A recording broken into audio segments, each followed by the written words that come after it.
Hola, ¿qué tal? Buen día. Mi nombre es Sebastián Celis. Soy ingeniero de petróleo egresado de la Universidad Central de Venezuela. Soy ingeniero de registro o Wireline para Weatherford. Y bueno, hablando un poco sobre mi carrera, inicié eh, mi trabajo en Venezuela, en Oriente. Ahí estuve por ahí 2 años y medio realizando registros OpenHole y CacheHole. Y bueno, una vez que se pausaron actividades allá en el país, me decidieron trasladar acá a Colombia, donde trabajo actualmente. Y bueno, mi experiencia acá ha sido positiva. Pienso que el trabajo eh, se ha desarrollado de, de muy buena manera y bueno, se ve que hay apoyo e inversión en el país, en el sector petrolero, y eso es bueno para todos. Bueno, el día de hoy les voy a hablar sobre cañoneo de pozos petroleros. Esto es un servicio que se realiza muy a menudo en los pozos para evidentemente ponerlos a producir. Bueno, y quiero darle las gracias al Consejo de Profesionales de Ingenieros de Petróleo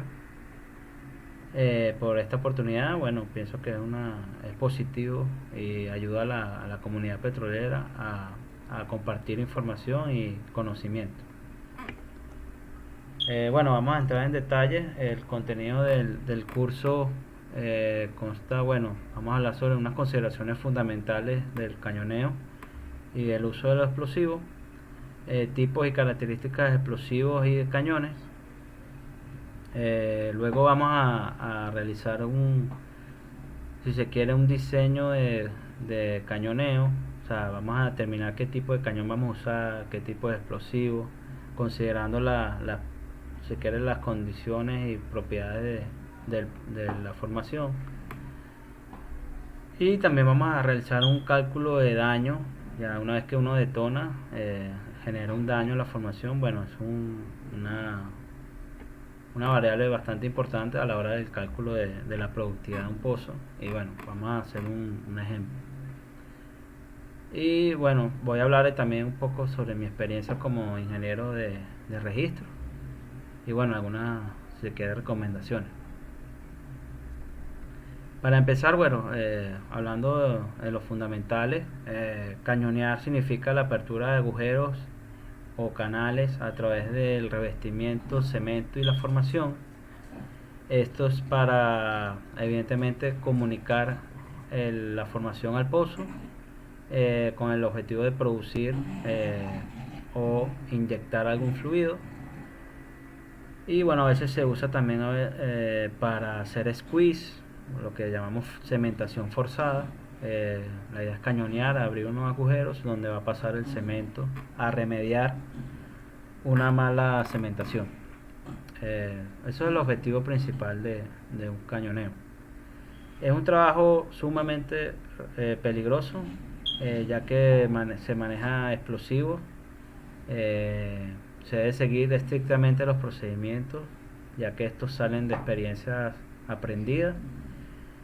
Y bueno, hay que tomarlas en cuenta. Si quieres ver esta imagen de la derecha, aquí hay un maniquí enfrente a un cañón cargado con explosivos. Y como podrán ver, los efectos de una detonación en superficie que sería 100% fatal seguramente. Estos eventos en el pasado seguramente han ocurrido. Eh, en mi experiencia durante 4 años aún no he conocido o escuchado de algo como esto, pero sí tengo entendido que ha ocurrido. Entonces, bueno, el día de hoy tenemos múltiples barreras, tanto en el software como físicas, para evitar este tipo de accidentes.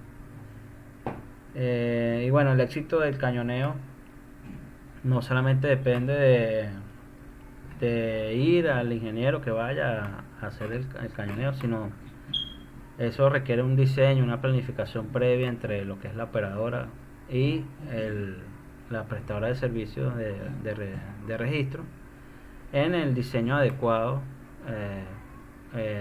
y la mejor manera para hacer el cañoneo.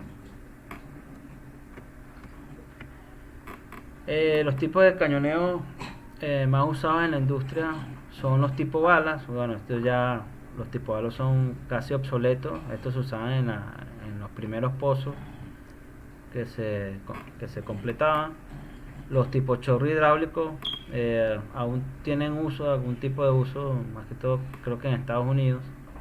En formaciones no consolidadas bajan este tipo de cañoneo, ya que simplemente son chorros a alta presión que abren túneles en las formaciones, pero no tienen la suficiente siquiera energía para abrir un casing. Y los tipos chorros con cargas moldeadas, que son casi el 99% que se usa actualmente. Estos son tecnologías que surgieron después de las guerras mundiales. Estos misiles antitanques contra los tanques, perdón, que eran justamente de cargas moldeadas para penetrar los tanques de guerra. Y bueno, estas tecnologías se fueron usando para la industria petrolera para obtener mejores rendimientos en la perforación de los pozos y por ende mayor productividad. Bueno, los cañones pueden ser bajados al pozo mediante cable eléctrico, conocemos como waterline, o tubería. De qué va a depender usar un método u otro, va a depender básicamente de las condiciones del pozo. Pozos, por ejemplo, que tengan inclinaciones a mayores a 60 grados, seguramente sean bajados con tubería, que lo llamamos TCP o Tubing Convenience Perforating, ya que bueno, obviamente el peso del cable no da para bajar un cañón, tiene que bajarse con tubería. También longitudes de perforación muy largas, o sea, formaciones de arena de 300 pies, 200 pies, y se requiera cañonear en un solo viaje, evidentemente tendría que ser a través de tubería, ya que una limitante del cable eléctrico es el peso que puede soportar el cable. Entonces, bueno, tomar eso en cuenta. Y otra también, por ejemplo, cuando se quiere cañonear bajo balance, por lo general se usa también TCP, ya que permite un mejor control de pozo a la hora de la surgencia, a la hora que surja que se venga el pozo, pues, ya que estás cañoneando bajo balance. Waterline, bueno, se cañonea con waterline es lo más común, si se quiere. Se puede hacer múltiples corridas de múltiples cañones. Se puede incluso hacer cañoneo selectivo. Y bueno, ampliamente usado también. Todo dependerá como digo, de las condiciones del pozo y de lo que se quiera, y también el tiempo, ¿no? También muchas operadoras toman como consideración el tiempo, el costo del taladro, el costo del workover. También tiene mucha participación ese elemento. ¿Qué son los explosivos? Bueno, son compuestos químicos o mezcla de ellos en dispositivos que contienen una gran cantidad de energía almacenada. Esta energía, si quiere, el explosivo, puede ser activado por calor, chispa o impacto. Producen calor, ondas de luz, ondas de presión y sonido, y contienen en su composición su propio combustible y oxígeno. Esto quiere decir que no es necesaria, o sea, no requiere de oxígeno libre para realizar una detonación. Entonces, ¿qué es lo que pasa en los pozos petroleros? Pues estás a 10.000 pies en un ambiente sin oxígeno libre, y los explosivos con todo y eso pueden reaccionar y activarse, ya que tienen su propio combustible y su oxígeno en su composición molecular. Las categorías de los explosivos: tenemos explosivos pirotécnicos, que es lo que conocemos comúnmente como fuegos artificiales. Bueno, como sabemos, producen luz, calor, sonido. Son, si se quiere, bastante se activan de manera, si quiere, fácil. Necesitan una eh, si quiere una calor o un impacto, se pueden activar. Tenemos explosivos de baja capacidad, que son combustibles sólidos, se reaccionan subsónicamente por debajo de la velocidad del sonido, y lo que hacen es deflagrar. Esto es lo más importante de esta categoría. ¿Qué quiere decir deflagrar? Que producen una alta presión cuando están confinados. Deflagrar significa que producen en la reacción, cuando se activa esa reacción química, genera un volumen de gas muy grande, y si lo pones en un espacio confinado, lo que hace es almacenar mucha energía, la cual, cuando sea liberada, va a generar si quiere, movimiento, o usada para mover algo. En este caso, nosotros lo usamos para el asentamiento de tapones con las pistolas Baker. Esto es, usamos un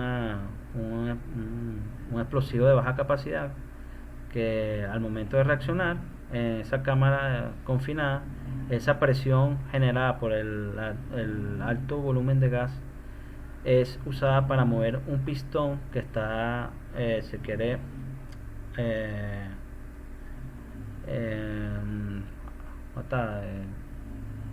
está junto a un rod, que es un mandril que está sujeta al tapón, y al momento del pistón moverse, se mueve todo lo que es la configuración del mandril, y va sentando el tapón, o la empacadura, lo que se quiera bajar al pozo.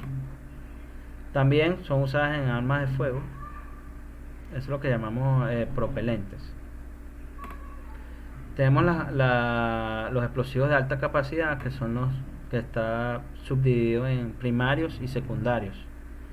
Los primarios son comúnmente los que contienen los detonadores, los que inician la secuencia de detonación.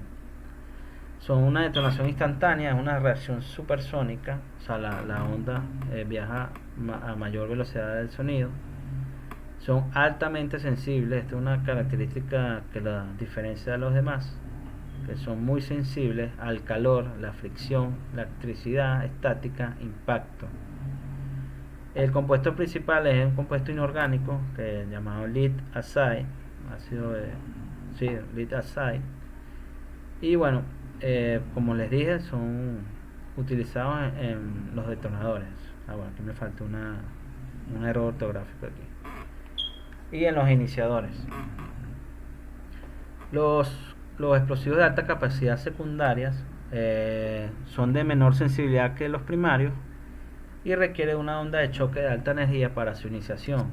Entonces, estos tipos de explosivos no van a activarse con una electricidad estática o un impacto. Va a requerir de una onda de choque, una onda de alta energía, que va a ser producida justamente por el detonador. ¿Qué tiene a favor los secundarios? Que tienen una mayor cantidad, si quiere, un peso, una densidad mayor a los primarios, por lo cual tiene una energía almacenada mayor, lo que provoca la apertura o la perforación de las formaciones, porque esto justamente, las cargas moldeadas están rellenas de explosivos de alta capacidad secundarios, al igual que el cordón detonante. Ya más adelante les explicaré qué son cada uno de ellos. Dentro de los explosivos secundarios de alta capacidad tenemos el TNT, el famoso TNT, el PEN, RDX, HMX, HNS. Bueno, el común o famoso TNT no es utilizado para lo que es el cañoneo de pozos, ya que tiene una baja estabilidad térmica. Fíjense que su capacidad es de 80 grados centígrados, por ahí unos 150 Fahrenheit, un poquito más. por lo cual no se puede usar para cañoneo de pozo. Por ahí los pozos siempre varían entre unos 200 a 300 grados Fahrenheit, lo cual imposibilita usar TNT. Entonces, ¿qué se usa? Bueno, usamos RDX, HMX, HNS, PX. Aquí en esta tabla de abajo podrán ver lo que significa cada uno, su fórmula química también. Y bueno, velocidad y presión de detonación. Por lo que pueden ver en esta tabla, las velocidades y las presiones son elevadas, muy altas. Eso es lo que genera justamente que perfore casing, cemento, y pueda perforar la formación adicionalmente. Por lo general, si un casing, su esfuerzo máximo sedente es por ahí un P110, son 110.000 libras. Y aquí estamos hablando de presiones de 5 millones. Entonces, fácilmente esa onda puede penetrar, deformar el casing, hacer como un estallido local del casing y perforarlo.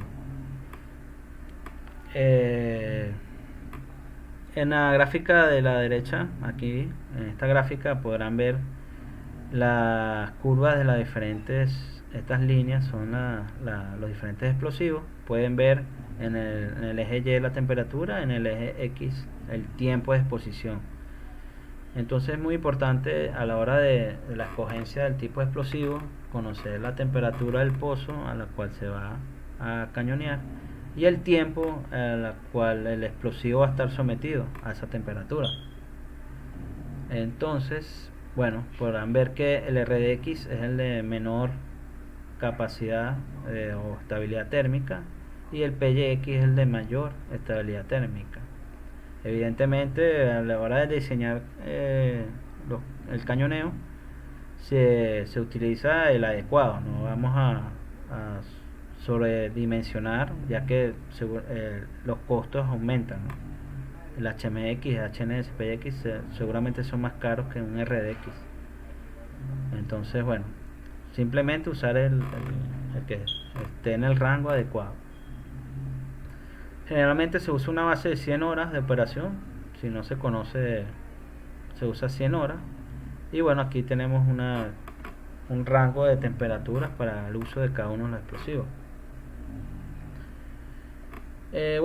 Hablando sobre lo que es los elementos que conforman el cañón o los explosivos, tenemos en esta gráfica, si ven, el detonador es el número 1. El detonador está conectado eléctricamente si se quiere, a la línea viva, que sería el cable eléctrico, el wireline. En la parte inferior estaría conectado balísticamente con el cordón detonante, que es esta línea naranja. Si quiere, el cordón detonante está lleno de explosivos secundarios, dependiendo de RX, HMX, etcétera. Y viaja a través del eje del cañón, conectando cada una de las cargas moldeadas, que son el elemento número 3. Y bueno, ya vamos a explicar cada uno de ellos. Empecemos con lo que es el detonador. Hay dos tipos de detonadores básicamente, eléctricos y de percusión. En la categoría de eléctricos existen muchos tipos también de detonadores, detonadores que soportan más resistencia a la electricidad estática, otros que son con códigos, con códigos binarios que le mandan la orden de detonar, etcétera. Hay muchos tipos de detonadores eléctricos, pero básicamente, bueno, son utilizados para cañones transportados con cable eléctrico. Evidentemente necesitan una activación eléctrica para ellos activarse. Entonces, bueno, evidentemente necesitan una guaya eléctrica. Hay sensibles a fluido y no sensibles. Para detonadores no sensibles al fluido, tenemos por ejemplo, cuando bajamos cañones que están expuestos al fluido, como los cañones desechables, o cuando bajamos, por ejemplo, para liberación de tubería, bajamos varillas para hacer back-off. Estos tipos de cañones o explosivos son bajados y son expuestos al fluido. Entonces, evidentemente, si tenemos un detonador que es sensible al fluido, este no va a accionarse y por ende sería un fracaso el trabajo. Entonces, y tenemos también detonadores sensibles al fluido. Esto se usa, por ejemplo, en los cañones. Si llegase a haber una invasión de fluido dentro del cañón, al estar en contacto el fluido con el detonador, esto va a desactivarse. Entonces, al tú mandar el comando de detonación, este simplemente no lo va a hacer porque está inundado en fluido y protegiendo la integridad de la operación y del cañón como tal. ¿Qué pasaría en el caso contrario? Que se detonara con fluido dentro del cañón. El casing gun, que es el portador del explosivo, estallaría porque tiene el fluido por dentro y el fluido tendría, al momento de detonar las cargas, más el fluido que sería luego de perforación o completamiento, generaría tal presión que estallaría el cañón. Y luego, seguramente, no sacando el cañón, tranque en algún momento, sea en el casing o en la superficie, y generaría romper el punto débil del cable y generar lo que llamamos un pescado dentro del pozo. Entonces el problema sería mayor o más grave que si tenemos un detonador que es sensible al fluido, ingresó el fluido al cañón, no detonó, bueno, se saca a superficie, se corrige y bueno, se vuelve a bajar con un cañón bien configurado. Bueno, tenemos también los detonadores de percusión, que son mecánicos, no requieren de una iniciación eléctrica. La iniciación del detonador la va a hacer mecánicamente. Por lo general es una varilla que se introduce dentro de una vez que ya estén los cañones en profundidad, esté asentado la empacadura, etcétera, se introduce una varilla dentro del tubing de la tubería, y cuando esa varilla llega al tope del detonador, esta la acciona. Ese golpe, ese impacto va a accionar el detonador. Claro, esto tiene sus desventajas también, como lo tienen todas las tecnologías. Una de las desventajas sería si existe alguna obstrucción dentro de la tubería o sólidos, pues ripios que queden dentro de la tubería, la varilla evidentemente no va a ser el impacto suficiente en el detonador para accionarse. Entonces, bueno, todo tiene sus ventajas y desventajas. Cordón detonante. El cordón detonante, como les dije, es el medio a través viaja esa energía, ese choque, esa onda de energía a través de todas las cargas moldeadas.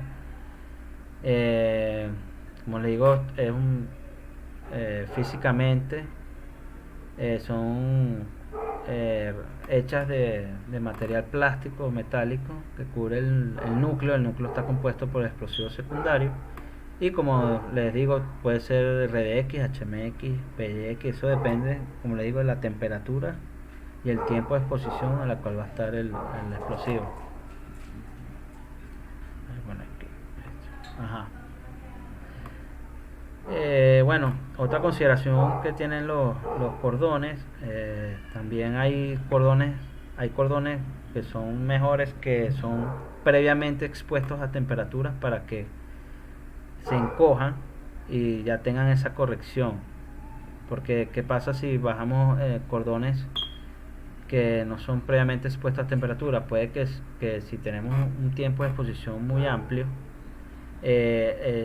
por el tipo de material que es plástico, ellos se van recogiendo por la temperatura y podríamos, si se quiere, romper la secuencia de detonación, obteniendo lo que llamamos detonaciones de bajo orden, que son detonaciones incompletas, si se quiere, o incluso a que no detone ninguna carga, simplemente nos detona el detonador y hasta ahí llegó. Entonces, bueno, tener en cuenta todo ese tipo de cosas, de qué tipo de detonadores, de cordón estamos usando en los pozos.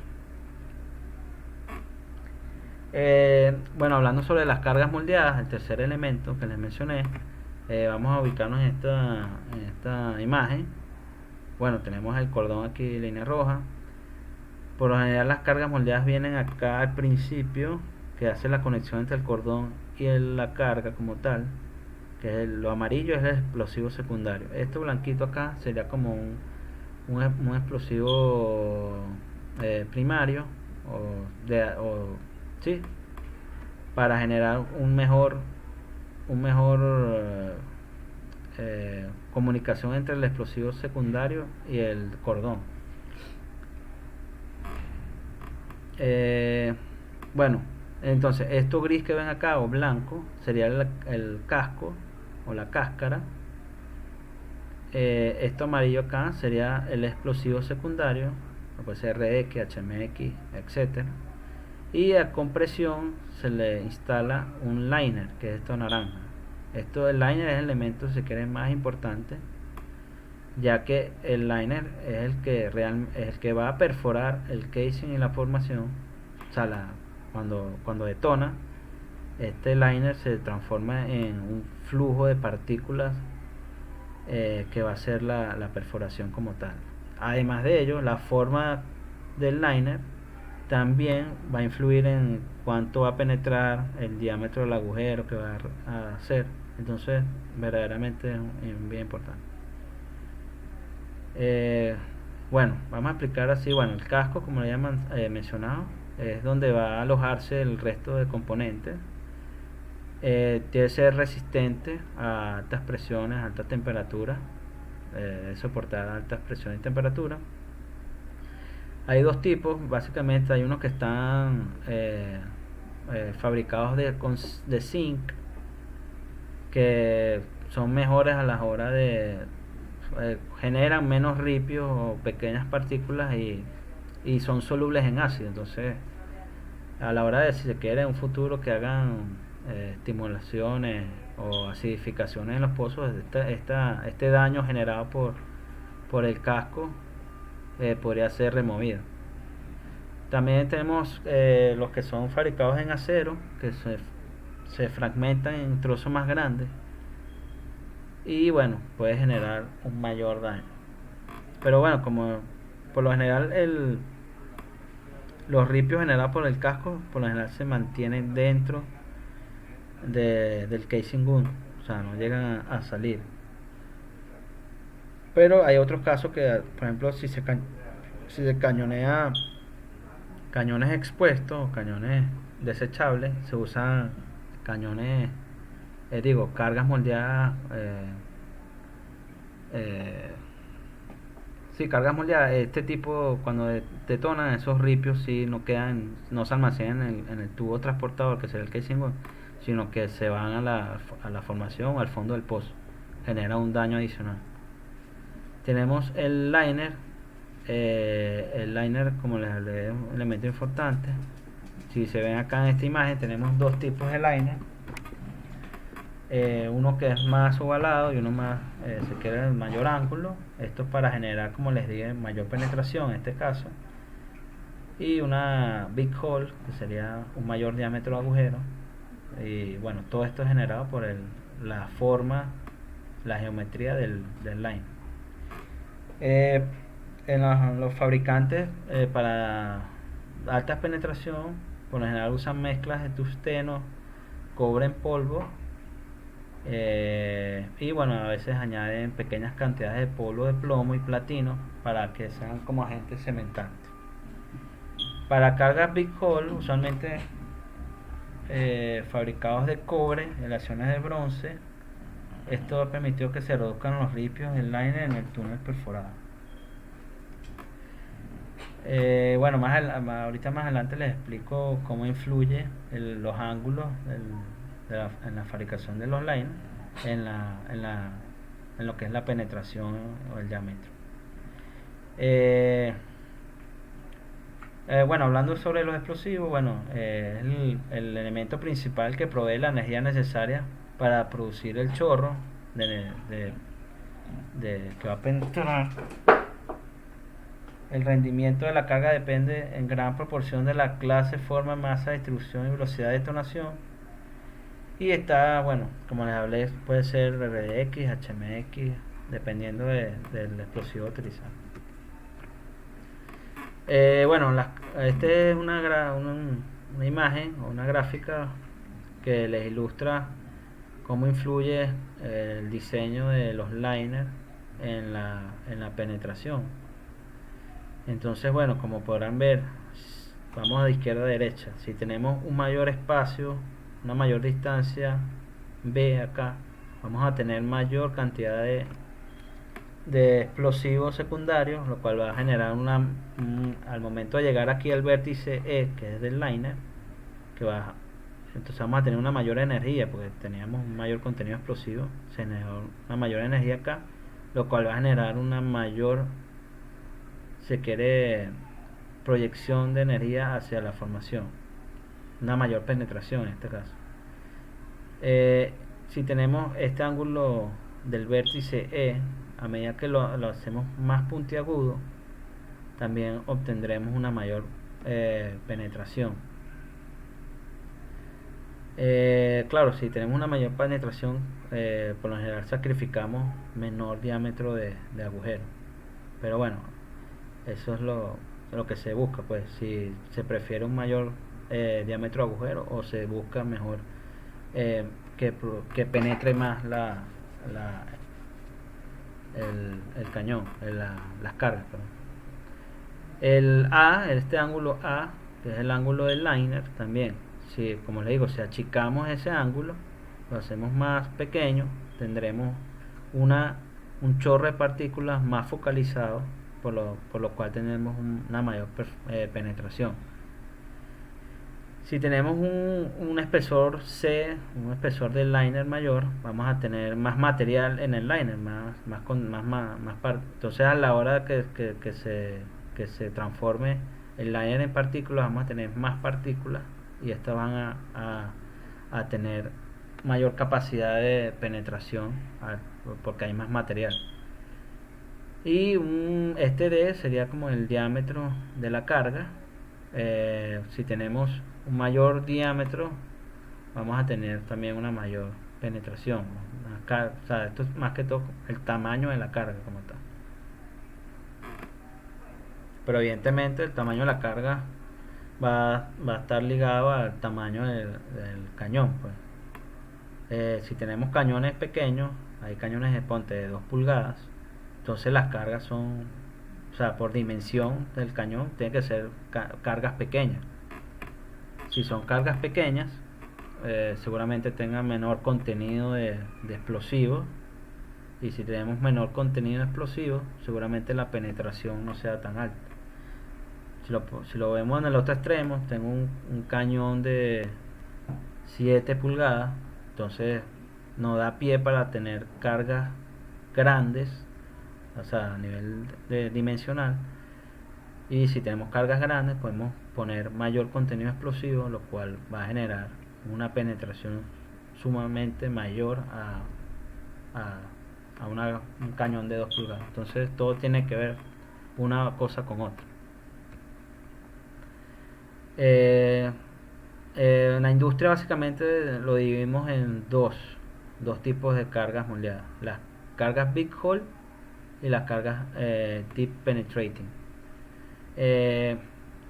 Las cargas big hole usualmente son para perforar formaciones no consolidadas o que requiera poca profundidad de penetración. También son usadas para cuando hacemos lo que les mencioné, los squeeze. Se usamos cargas big hole, queremos abrir agujeros grandes en el casing. También podría ser para cuando tenemos fluidos pesados, muy viscosos, petróleo muy pesado, viscoso. También favorece tener aberturas más grandes, ya que esto favorece, tenemos una mayor área de flujo que favorece la producción.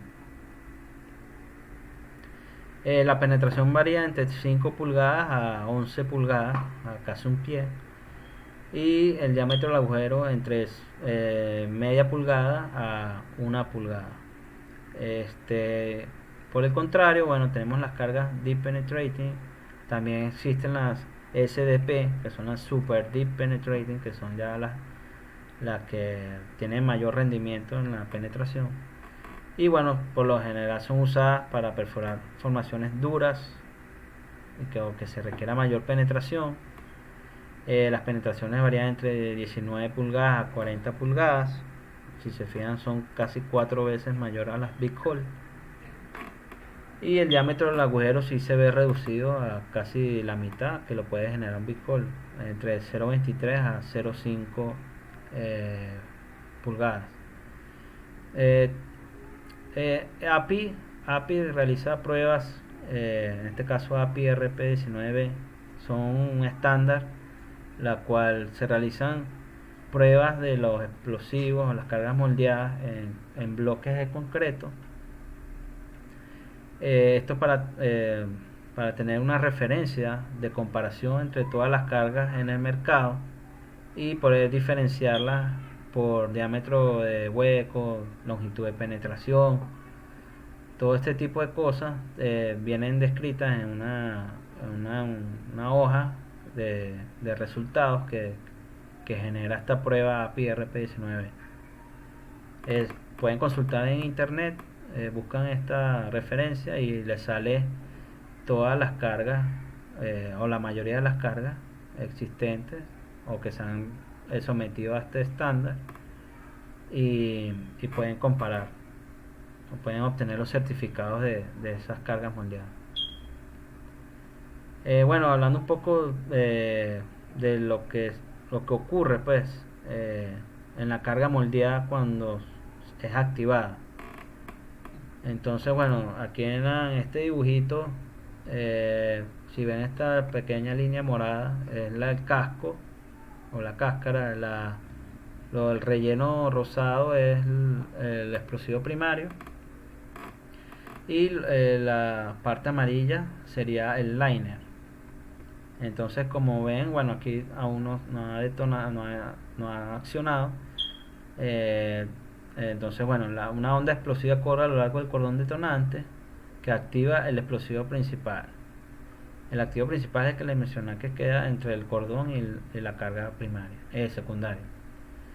Esa detonación avanza en forma esférica hasta llegar al vértice del liner.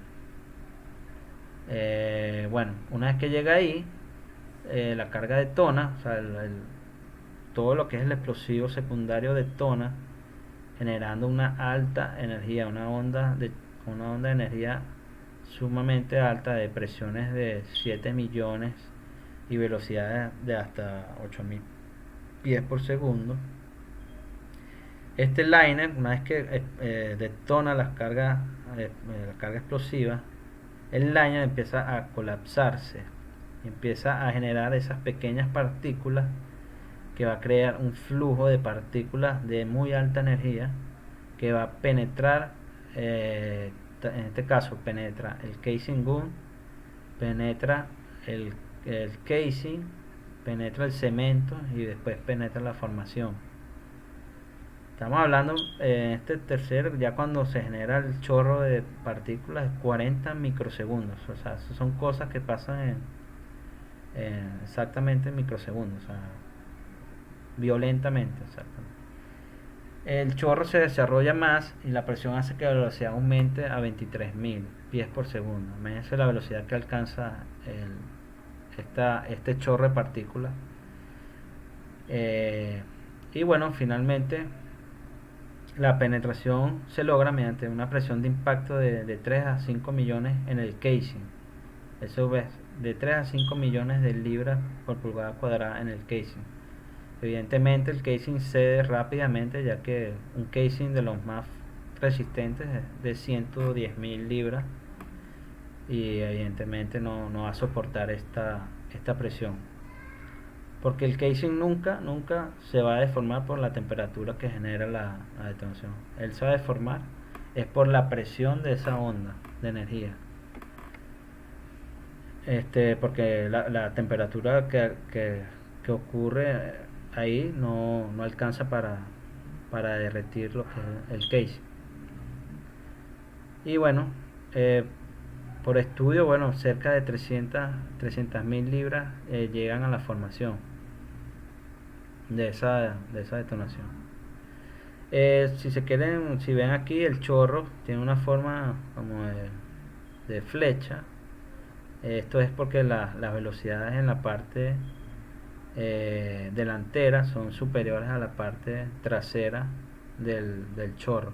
Entonces crea como ese bulto atrás, porque la onda va más lento.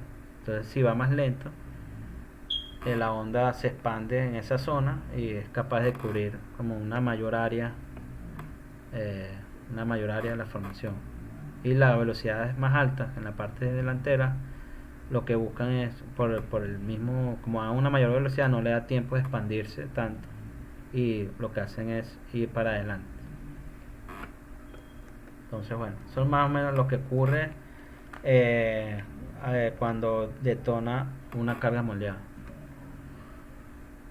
Bueno, hablando sobre los tipos de cañones, ya hablamos sobre los explosivos, los tipos de explosivos. Ahora bueno, vamos a enfocarnos en los cañones.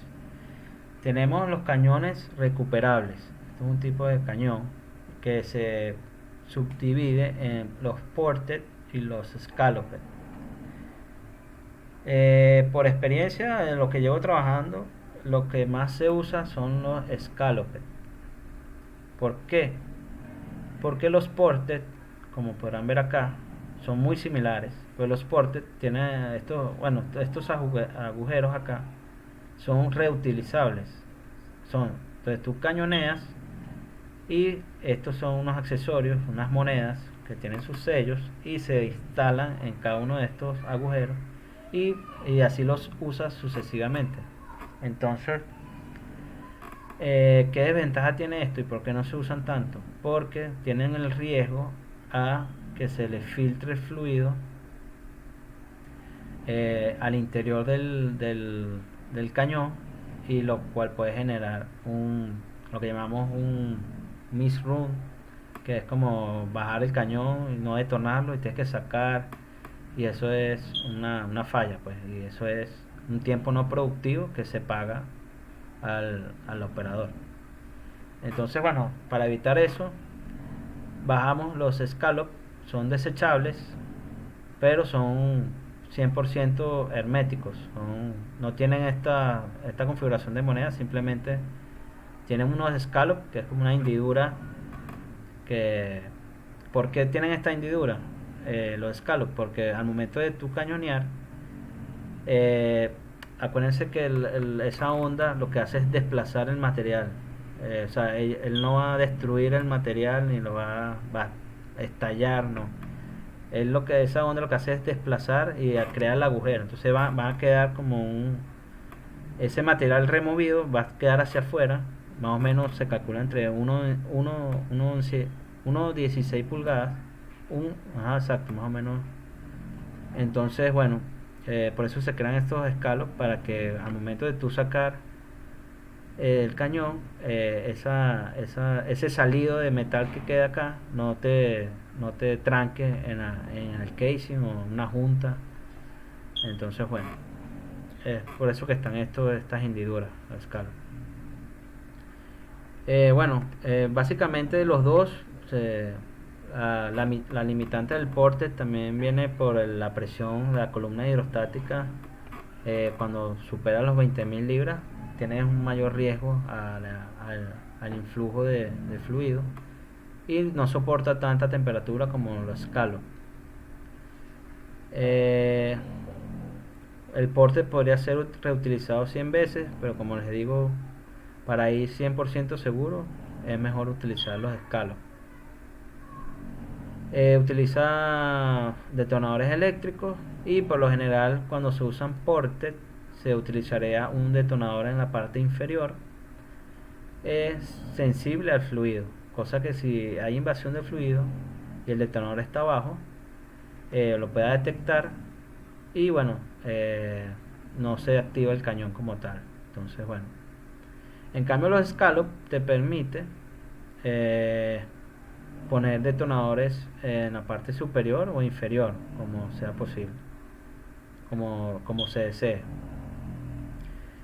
Aguantan una mayor presión, hasta 30.000 libras LPC, una mayor temperatura.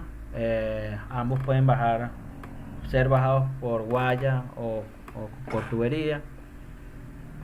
Eh, lo importante de este tipo de cañones recuperables es que al momento de cañonear, todo los desperdicios, los ripios que se generan después del cañoneo, de la cáscara, del cordón, etcétera, van a quedar almacenados dentro del cañón, la mayoría de ellos. Y bueno, lo que ocasionaría el daño a la formación, más que todo sería las partículas del liner, que son las que penetran la formación, y bueno, también los sólidos que pueda contener el fluido de terminación o el fluido de perforación, también son los que se introducen a la formación y generan daño. Pero bueno, es muy importante que la mayoría o gran cantidad de los desperdicios son almacenados y se sacan a superficie, quedan dentro del casing gun. Vienen en varios tipos de tamaños. Vienen desde 1,16 pulgadas hasta 7 pulgadas. La selección del diámetro del cañón, más que todo, la determina el objetivo del casing a cañonear. Hay casing de 5,5, casing de 7, de 9,5 octavos, 13, 3 octavos. Entonces, bueno, eso lo va a determinar. Si vas a cañonear un casing de 7, lo más seguro que cañonees con un casing gun de 4,5 o 4,5 octavos. De 9,5 octavos, la recomendación sería de un cañón de 7 pulgadas, pero es muy extraño. eh, Al menos en mi experiencia no he visto todavía cañones de 7. Ahí siempre bajamos, son de 4,5.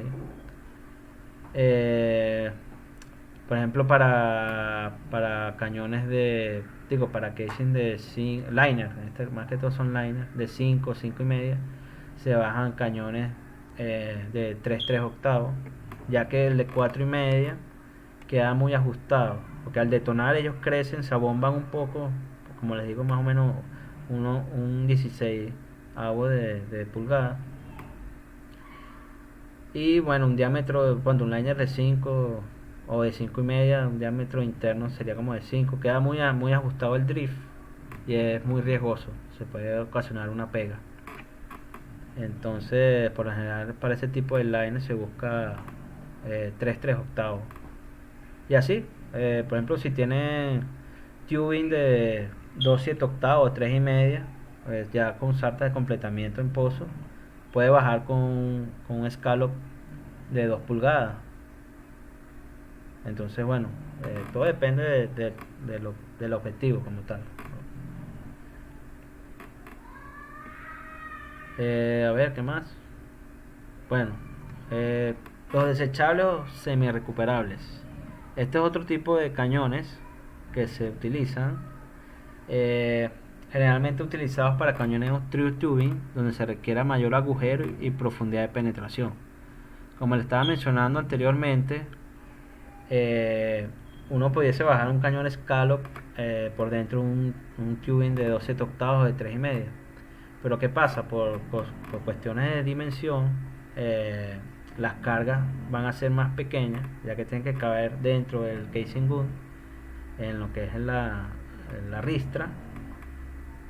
Y al hacer cargas más pequeñas van a tener menos cantidad de explosivos, y por lo cual vas a tener una perforación, una longitud de perforación o diámetro menor. Porque evidentemente tú bajas el cañón a través de 2,7 octavos, 3,5, pero tú no vas a cañonear el tubing, tú vas a cañonear un casing que seguramente sea de 7, un casing. Entonces estamos hablando ya de, de un espacio que requiere de verdad una mayor energía que pueda llegar lo más lejos posible y atravesar la formación. Entonces, por eso que lo generalmente se usa son estos cañones desechables o semi-recuperables. Estos son cañones expuestos. Estos no van recubiertos o protegidos por un casing gun. Estos van expuestos al fluido de perforación. Por eso son, si ven esta imagen, son las cargas moldeadas, son tipo cápsula.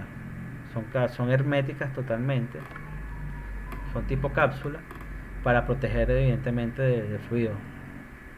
En este caso del lado izquierdo son desechables.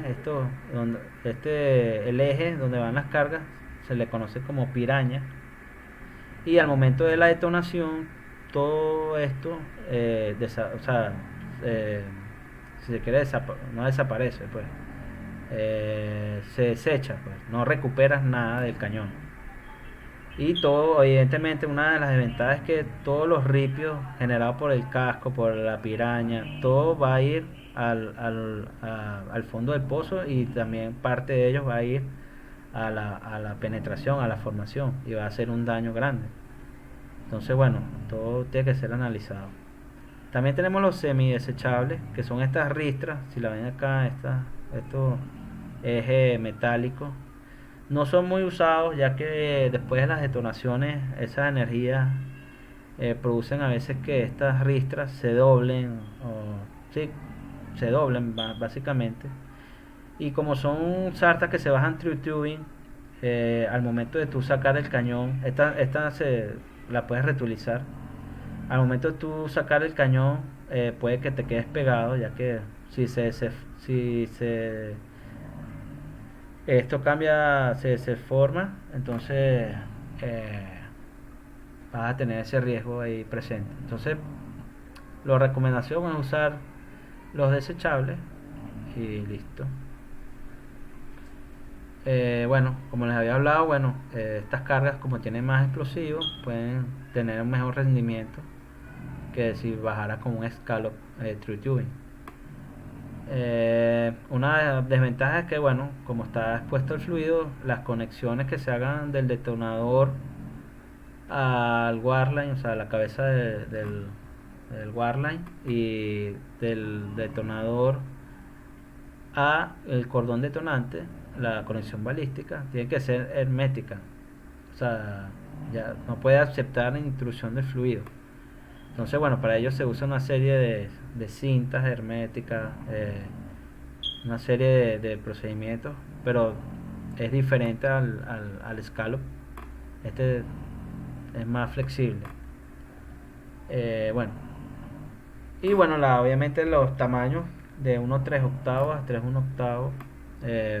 Tenemos tamaños, si se quiere, de menor dimensión que los scallops, ya que, bueno, a veces hay que pasar por restricciones, si se quiere, no el tubing como tal, que seguramente sea 2,7 octavos, 3,5, sino a veces hay accesorios dentro de esas sartas de completamiento que son de menor diámetro, puede ser mandriles, etcétera. Y bueno, eso es básicamente lo que son los cañones desechables y semi recuperables. Los cañones vienen una amplia variedad en cuanto a diámetro externo, ángulo de fase. El ángulo de fase es el ángulo que existe entre disparos. Por ejemplo, a su lado izquierdo podrán ver que el ángulo es 60 grados. Entonces, entre el disparo 1 y el disparo 2 tenemos 60 grados. Este es de 90 grados. Aquí tenemos este que es de 135 grados entre el disparo 1 y el disparo 2. Este es de, si no me equivoco, sí, este es de 8 tiros pies. Bueno, y también, bueno, como les había comentado, tenemos diferentes fases, y también se caracterizan los cañones por tiros por pie. Tenemos de de un tiro pie, 2 tiros pie, 6 tiros pies, 8 tiros pie, 12 tiros pies. Evidentemente, si tenemos a mayor cantidad de tiros por pie, el ángulo de fase va a variar, ¿no? Porque estamos cambiando el número, la densidad de disparo. Pero en fin, en conclusión, tenemos una amplia variedad de cañones en cuanto a tiros por pie, ángulo de fase. Lo que busca el disparo para que resulten efectivos, les quería mostrar con esta imagen, deben atravesar la zona dañada por la perforación para tener un mayor rendimiento en la productividad. Entonces, la productividad del pozo, si hablamos sobre cañoneo, se va a ver afectada por la longitud del orificio, la densidad del disparo, el daño provocado por el disparo, por la anisotropía de la formación. Entonces, de estos son variables que debemos tener en cuenta a la hora de seleccionar el explosivo y el cañón a utilizar. Debemos garantizar o acercarnos a tener el mayor rendimiento posible en cada disparo. En este caso, en la imagen de la derecha, podemos ver en esta gráfica lo que se busca es esto, pues. Este es un caso hipotético ideal, que la abertura sea la máxima posible del flujo, para el área expuesta al flujo. Eso se logra con un número de disparos casi infinito, y bueno, cosa que no es posible, pues. Siempre tenemos, por ejemplo, un caso como este, serían 8 disparos por pie, tendríamos algo como esto. Y bueno, pero se usa como límite teórico este caso, ¿no? Que sería una razón de una eficiencia de productividad del 100%. La idea es acercarnos a ese nivel. Bueno, y bueno, esto tiene que ver, como te digo, la eficiencia de la productividad va a estar ligada a este factor adimensional que llamamos beta O, que a su vez depende de la penetración, la densidad del disparo, el diámetro del agujero, que son variables que van a ser directamente proporcionales. O sea, a medida que aumenta la penetración, a medida que aumenta la densidad de disparo, a medida que aumenta el diámetro del agujero, vamos a aumentar ese factor adimensional. Si aumentamos el factor adimensional, nos vamos acercando a una eficiencia de productividad mayor, ¿cierto? Y que nos juega en contra la anisotropía de la formación. Si tenemos una mayor anisotropía de la formación, nos va a disminuir ese factor adimensional. Bueno, eso básicamente las variables que nos juegan a favor y en contra, buscando siempre la mayor productividad del pozo. A ver, ajá. Bueno, en estas imágenes que recolecté, quería mostrarles ciertas consideraciones que afectan los disparos o el cañoneo. Como podrán ver en la imagen superior izquierda, aquí arriba tenemos una roca no dañada o una roca virgen. Si ven, los espacios azules son, si se quiere, los espacios vacíos o los poros. Y una vez que cañoneamos, introducimos material, partículas dentro de esa formación, y bueno, generamos un daño. Entonces vemos reducida lo que son los poros, la garganta poral de la formación, y evidentemente se va a ver reducida la permeabilidad, ya que está ligada a la porosidad. Otra imagen que quería mostrarles es esta. La diferencia del material entre las cáscaras de acero y las cáscaras de zinc. Como ven, esto es casi que un polvo de zinc, y estos son partículas más grandes, que las cuales pueden hacer un mayor daño a la formación. Y estas de zinc, como les dije, son solubles en ácido, entonces en un futuro se quiere estimular el pozo, se puede acidificar y reducir el daño. En esta gráfica inferior quería mostrarle una comparativa. En el lado izquierdo tenemos el diámetro del agujero. La gráfica, una comparativa entre cargas, la puntiaguda sería deep penetrating y las cargas, la curva lisa serían cargas big hole. En el eje X tenemos el gun clearance, que es como la luz que existe o la diferencia entre el diámetro del casing, el diámetro interno y el diámetro externo del casing gun, como ese espacio vacío que existe entre ellos dos. Como podrán ver, a las cargas deep penetration no le importa mucho ese vacío o esa luz que existe ahí, pero para la carga big hole, que es la curva lisa, se ve que le afecta mucho esa consideración. Entonces estamos hablando que si es superior a 1 pulgada ese espacio entre los diámetros, se va a ver muy afectada el diámetro del agujero para este tipo de carga. En el lado derecho es lo mismo, tenemos el gun clearance en el eje X, pero tenemos en el eje Y tenemos la penetración, que la longitud de penetración. Entonces vemos que sí se ve afectada, pero no en gran medida, la carga big hole. Ahí está la lisa. Y bueno, las cargas deep penetration también no se ven tan afectadas. Si se ve una reducción, por ejemplo, ya para 4 pulgadas de clearance, ya tenemos una reducción de 20, bajamos casi a 12. Entonces sí, se ve afectada unas 8 pulgadas, que representa ya casi el 50% de la longitud que pudiese haber penetrado. Entonces todo ese tipo de cosas influyen en y tienen que ser tomadas en cuenta en el diseño.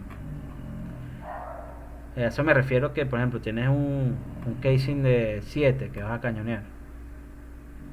Entonces es mejor bajar un cañón de 4 o 5 octavos o de 4 y media que bajar un cañón de 3 octavos. ¿Por qué? Porque vas a tener, en el de 3 octavos vas a tener mayor espacio entre los diámetros del casing y el cañón, y eso te va a generar un menor rendimiento en la penetración.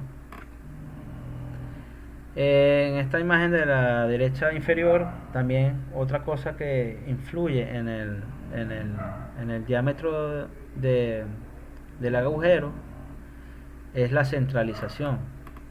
Si tenemos un cañón que está descentralizado, van a haber disparos que el diámetro del agujero va a ser mucho menor y otros va a ser normal, pero no va a ser, se quiere en su totalidad, agujeros del mismo tamaño,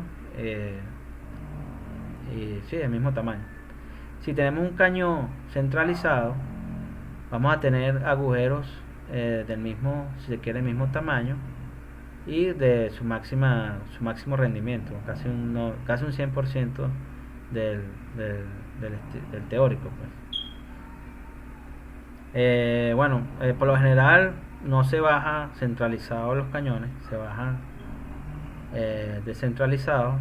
Que los pozos no son verticales totalmente, siempre tienen su tortuosidad, su inclinación, y por lo general los cañones se recuestan. Existen accesorios que sí son como unos tándem que permiten centralizar. Se coloca uno en el fondo, que sería el fondo del cañón, y uno en el tope, y ellas tienen como unas aletas, permitiría centralizar el cañón,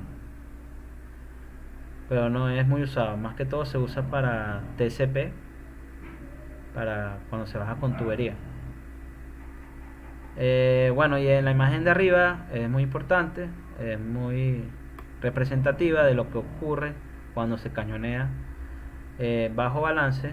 Esta superior es sobre balance, en balance y bajo balance. se ve claramente la diferencia de cuando es sobrebalance. La penetración se ve muy afectada, ya que bueno, todo el ingreso de ese material sólido de partículas hace un daño tal que no deja perforar hasta su máxima capacidad. En balance sí se ve que aumenta algo, y bueno, bajo balance más que todo es como cuando cañonea se viene más bien de la formación al pozo. Entonces más es como una pequeña estimulación que ocurre. Entonces genera un túnel limpio sin daño prácticamente. Esto para cargas de alta penetración. Y para cargas big hole, lo mismo. Si vemos una perforación sobre balance con cargas big hole, se ve que la penetración es mínima comparada a una bajo balance, donde se ve que la abertura es mayor y la penetración también. Entonces, bueno, muchas de las operadoras buscan cañonear bajo balance. Evidentemente es mejor que cañonear sobre balance, evidentemente, ya que vas a tener mejor rendimiento, pero tienes otras consideraciones a tomar en cuenta, como es la seguridad. Cañonear bajo balance va a significar que seguramente se venga el pozo, y si no tienes la experiencia para controlarlo, o no está o sea, estás añadiendo un riesgo adicional, cañonear bajo balance, ya que vas a tener manifestación posiblemente o seguramente en superficie, y eso requiere de técnicas de control de pozo, que también requieren de fluidos de control, que esté todo alineado, que tengas personal de experiencia para hacer esa operación, porque ha ocurrido pues que es una situación de descontrol a veces, y si no tienes personal adecuado, ahí la gente lo que hace es salir corriendo y ya, y se descontroló el pozo. Entonces bueno, todo tiene que ser analizado, y cañonear sobre el balance es más seguro, pues, porque la principal barrera que tiene el control de pozo es el fluido, la columna hidrostática, pues, tener una mayor presión a la de la formación. Entonces bueno, todo eso tiene que ser tomado en cuenta y analizado. Bueno, vamos a hablar ahora, ya una vez visto lo que se quiere la parte teórica, vamos a una parte si quiere más de cálculo, que es tiene como objetivo primero el diseño del cañón, o sea, el cañoneo, perdón. Necesitamos saber, considerando las propiedades de la formación, considerando ciertas condiciones del pozo, vamos a seleccionar el cañón adecuado, y con el cañón adecuado ya seleccionado vamos a hacer el cálculo de daño que generaría ese explosivo y ese cañón. Para empezar, bueno, la resistencia compresiva de la roca, cuando nosotros cañoneamos, no estamos cañoneando para abrir el casing, estamos cañoneando para penetrar la formación. Entonces esa formación tiene una resistencia compresiva, ya que está sometida a esfuerzo por capas subyacentes, tiene una resistencia, una compresión asociada a esa formación. Entonces bueno, y también depende si quiere de la litología, etcétera. Aquí hay un estudio de Thompson en los años 60, donde él estima, esto es una estimación prácticamente de la longitud de perforación que tiene el cañón, considerando únicamente la compresibilidad de la formación. Y bueno, él hace esa comparación con unas muestras, concreto, arenisca, brea, que tienen su resistencia compresiva asociada ya de laboratorio, que es el valor constante CS, sería esta de acá, LPS sería la penetración en esa muestra. Y bueno, la CF sería la resistencia compresiva de la formación.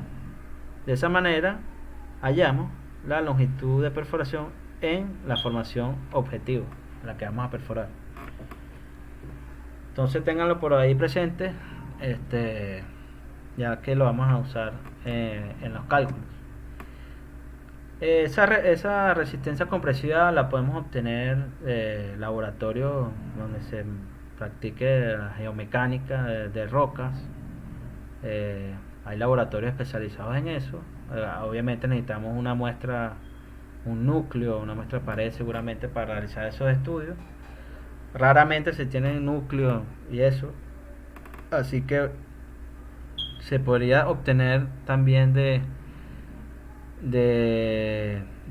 registros y análisis, interpretaciones de registros sónicos y análisis flexurales y todo ese tipo de cosas. También pues aunado a los registros de densidad, registros sónicos, pueden obtener varios parámetros de geomecánica de las rocas. También, bueno, aquí en un estudio de Thomson también, si no se tiene la compresibilidad de la formación, él lo asocia empíricamente mediante esta fórmula que relaciona la porosidad a la compresibilidad de la formación. Entonces, bueno, si vemos la fórmula, casi que a medida que tenemos mayor porosidad, o sea, a medida que tenemos mayor espacio vacío, la compresibilidad de la formación es menor y tiene lógica. Bueno, y bueno, vamos a hacer con esto un paso a paso de cómo se calcula el daño causado por el cañoneo, el daño causado a la formación, ya que eso es un input, o sea, una variable necesaria para calcular lo que es el caudal, o así, la tasa de caudal que va a generar la producción del pozo como tal, ya que esa depende, bueno, como ven la fórmula, creo que esta es la radial, la que depende del radio del pozo y el radio del yacimiento de drenaje. La presión del fondo fluyente, la presión del yacimiento, la permeabilidad, y bueno, como ven también una de las variables dependientes es el daño que existe en la formación. Entonces, bueno, como podrán ver, esta es la fórmula principal, que SP es igual a SH. SH es el efecto del flujo en el plano, o sea, en el flujo horizontal.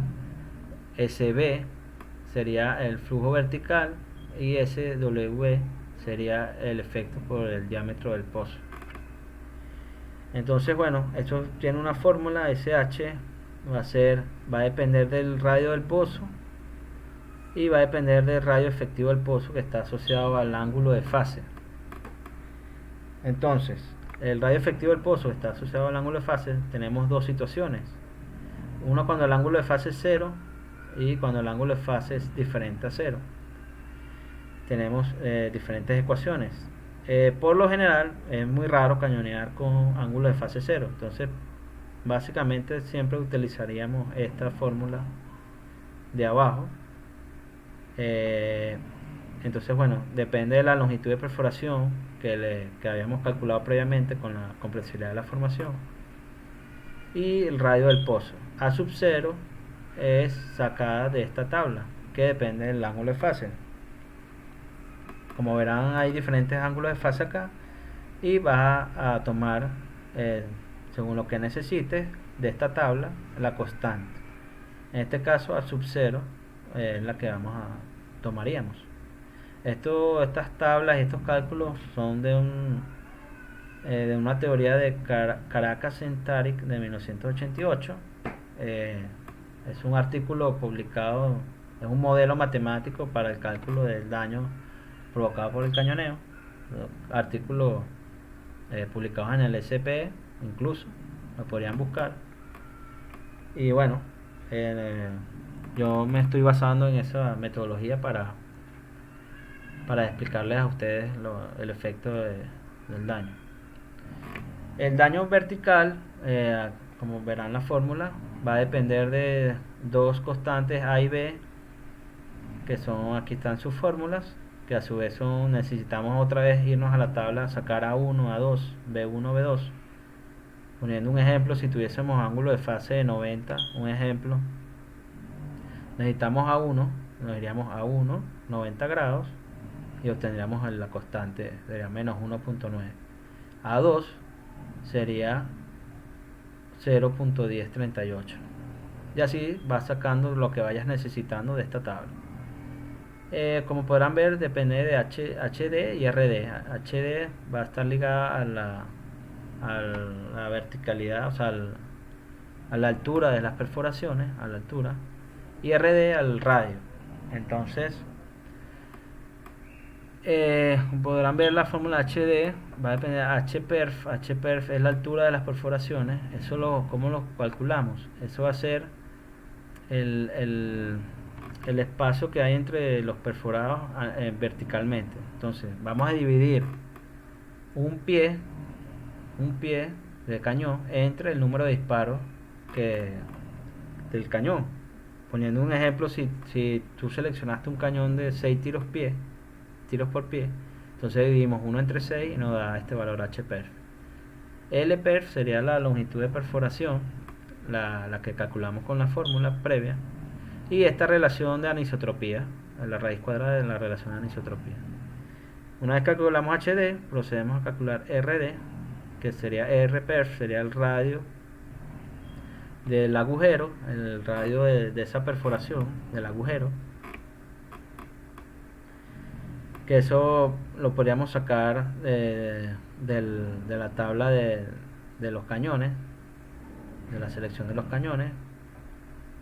Seguramente nos den el diámetro de penetración y con eso sacamos el radio. Y bueno, una vez que tengamos estas dos, nos pasamos a la fórmula y ahí sí hacemos el cálculo del daño en vertical. El daño por diámetro del pozo depende de dos variables, C1 y C2, que también la buscamos en la tabla, y RWD, que también depende del radio del pozo y la longitud de perforación. Y no más. Ahí después nos vamos, una vez que tengamos los tres ya calculados, nos vamos y sacamos el daño total, que es la suma de los tres. Aquí les muestro un ejemplo. Se asume que un pozo tiene un radio de 0,328 pies, es cañoneado 2 tiros por pie, donde el radio de la perforación es 0,25 pulgadas y la longitud es de 8 pulgadas. El ángulo de fase del cañón era de 180 grados. Y bueno, calcule el efecto del daño si la anisotropía es de 10. Y bueno, repetir los cálculos con 0 y 60 grados. Esto es para comparar el daño que ocurre a diferentes fases. Entonces bueno, tenemos la fórmula principal. Vamos a ir calculando SH primero. Como saben, como saben, el ángulo de fase de 180 grados es diferente a 0, por lo cual nos vamos a calcular el radio efectivo del pozo utilizando la fórmula fórmula inferior. Así hacemos el cálculo, nos da un daño horizontal de menos 0,4. De la misma manera calculamos el daño en vertical con la fórmula. Primero calculamos HD, sería un pie entre 2 tiros por pie, como les mencioné, nos da el HPerf, y bueno, lo dividimos entre la longitud de perforación por la anisotropía, nos da 2.37. RD asimismo, y después bueno, calculamos la constante B, que necesitamos la ayuda de la tabla para sacar la constante B1. Luego sacamos B1 y A y B, para luego irnos a la fórmula y calcular SB. SB nos está dando 4.3. Finalmente calculamos SW. Necesitamos otra ayuda de la tabla, obtener C1 y C2. y RWD lo calculamos con la fórmula, y bueno, al final tenemos la sumatoria de todos los daños en vertical, en horizontal y por efecto del diámetro del pozo, y tenemos el daño final, que es igual a 4. Sí. Si lo hacemos para diferentes ángulos de fase, 0 y 60 grados, verán que para 0 nos da 4.3, entonces nos da un mayor daño. Quiere decir que si yo utilizo un cañón, en vez de 180, uso un cañón de 0 grados, bajo las mismas condiciones y la misma formación, voy a tener un daño mayor, que no nos conviene. Y de 60 grados vemos que el daño es igual. Entonces, bueno, ya tenemos como ir comparando. Y así podemos jugar, pues podemos variar más el ángulo. Si quieres, mantengan el ángulo constante con 380 y varíen la anisotropía para que vean cómo cambia el daño. Entonces, bueno, cómo afecta el daño la anisotropía. O también pueden variar los tiros por pie, cómo varía el daño si cambio la densidad de disparo del cañón. Entonces, bueno, al final los simuladores, existen muchos simuladores, ellos lo que hacen es iteraciones variando las variables miles de veces, diferentes variables, y vas a obtener miles de resultados y te hace una estadística del daño variando las variables. Eso es lo que, y al final lo que tienes es una comparación de todo, y tú le puedes mostrar al cliente cuál le conviene más para su objetivo, pues, que tenga. Bueno, ya sabemos calcular el daño. Ahora vamos como lo había mencionado, la idea del objetivo de diseñar el cañoneo es primero saber qué cañón vas a usar. A referirme a qué cañón vas a usar es de cuántas es la fase, cuántos tiros por pie, qué tipo de explosivos vas a usar, si va a ser de alta penetración, si va a ser de big hole. Todo ese tipo de cosas es lo que necesitamos saber. El primer paso es primero determinar el tipo de formación, si estamos en presencia de una consolidada o no consolidada. Mediante el registro sónico del open hole, si se corrió, cuando se corrió registro de hueco abierto, podríamos sacar si es consolidada o no consolidada, como el decrementante es 100 microsegundos pie. Si el slowness es menor a 100 microsegundos pie, estamos hablando de una roca no consolidada. Si es no consolidada, es mayor a 100 microsegundos pie.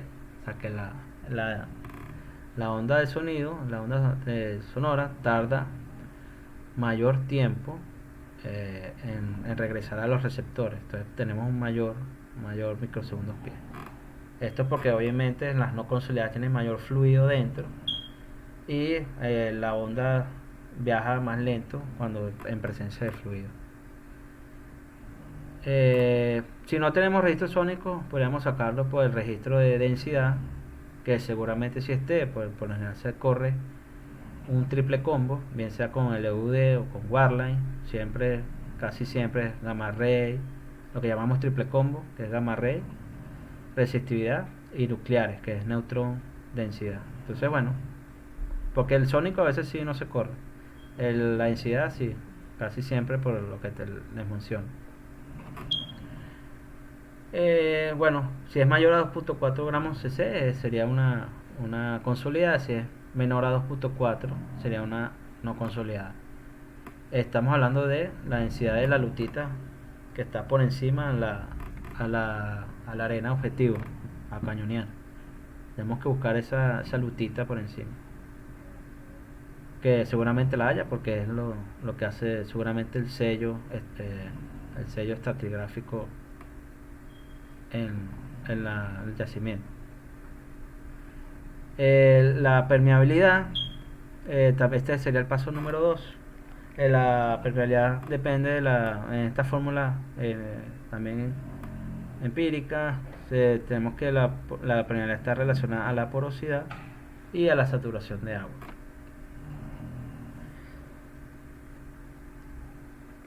Perdón.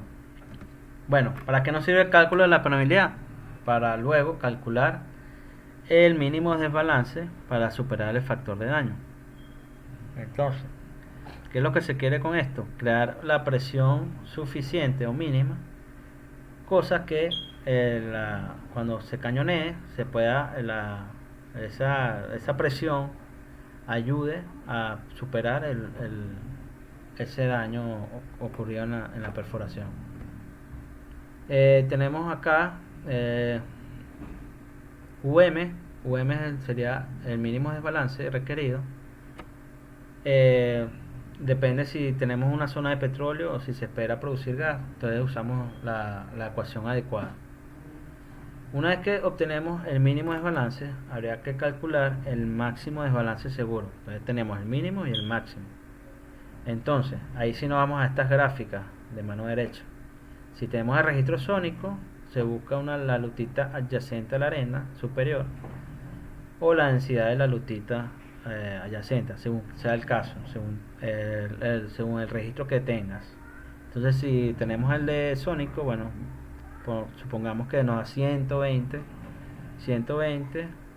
es una arena de petróleo, entonces nos daría 1250 el máximo underbalance, el máximo desbalance, bajo balance.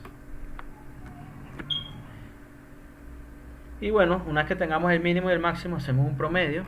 Ese promedio nos va a servir para esta consideración.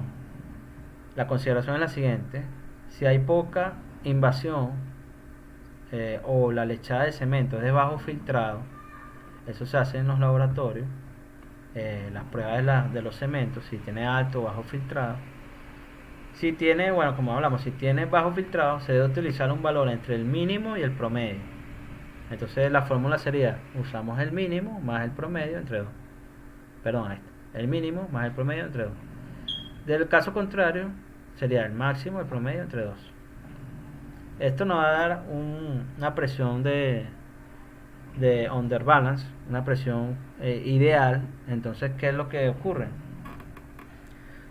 Supongamos que vamos a cañonear, tenemos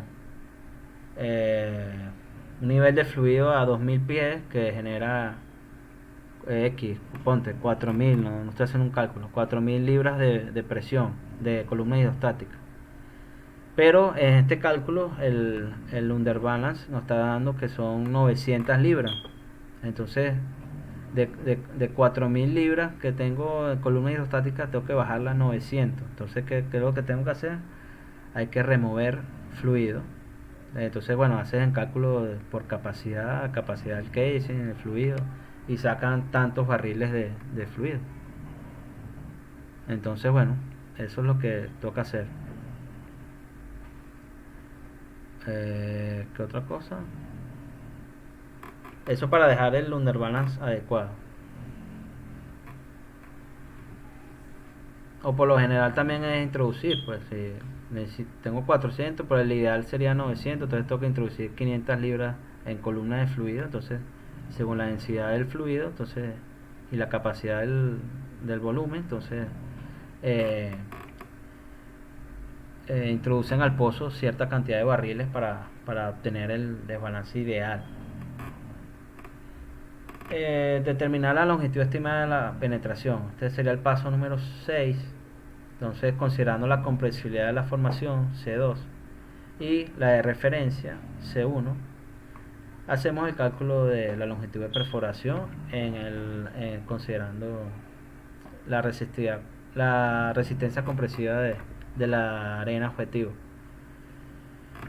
Este C1, bueno, tendrías que ir a esta tabla y buscar la referencia más parecida a la formación objetivo. Entonces, si tu objetivo es una arena ahí por ahí 7500 de resistencia compresiva, bueno, yo usaría una arenisca Berea consolidada. Esta es consolidada de la fuerza efectiva 1500. Y ya sabemos que sería 9.21, una penetración estimada para ese tipo de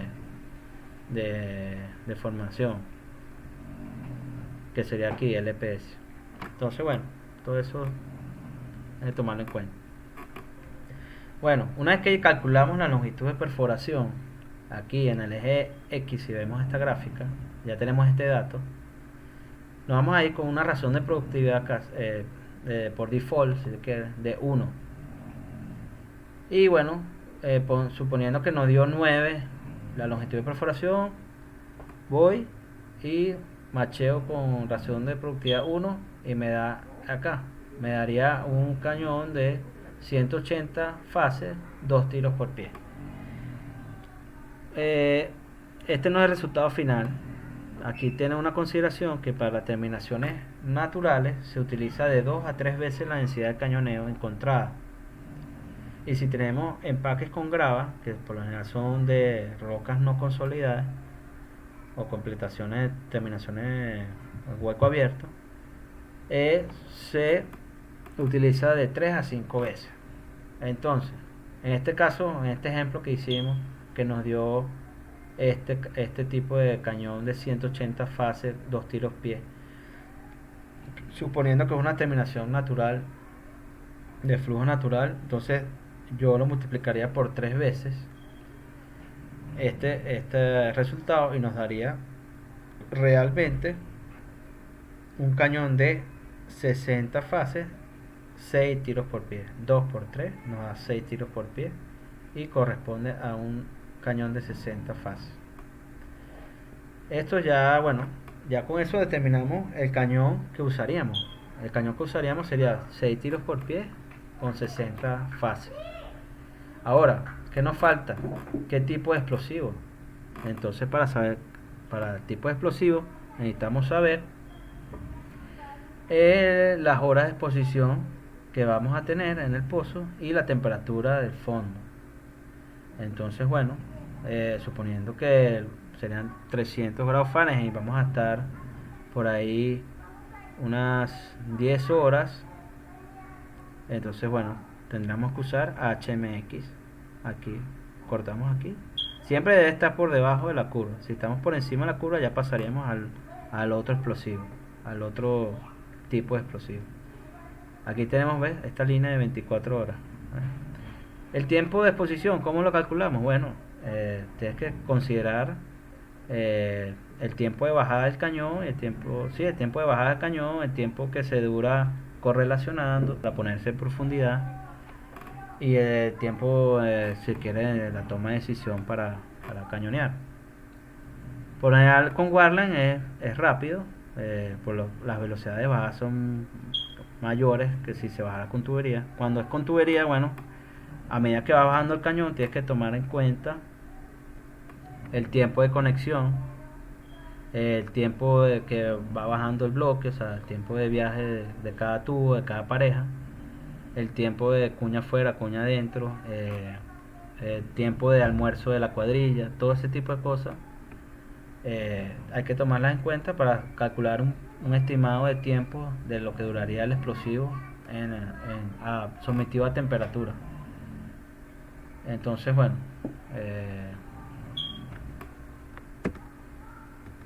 aquí ya terminamos acá.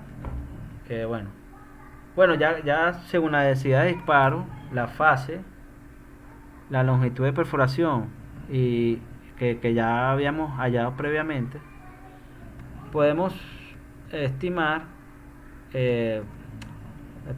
no estimar, sino seleccionar, según la tabla de cañones que hay en el mercado disponible, podemos seleccionar qué tipo de cañón vamos a usar y despacharlo para lo que es la operación.